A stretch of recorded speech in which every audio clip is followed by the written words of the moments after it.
2021 жылы Акимат гранттан қатысып 5 миллион грант ұтып алдым.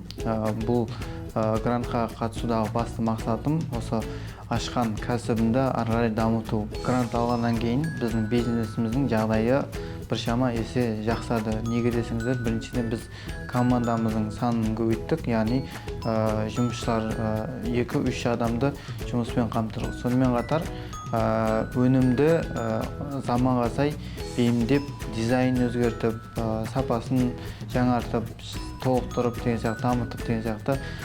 Негізгі мақсат осы тігіп атқан өнімімізді үздік бренд ретінде қалыптастыру. Осындай көмекті алу арқылы біз өзіміздің бизнесімізді сақтап қалдық, және ары қарай оны дамытуға мүмкіндік алып жатырмыз.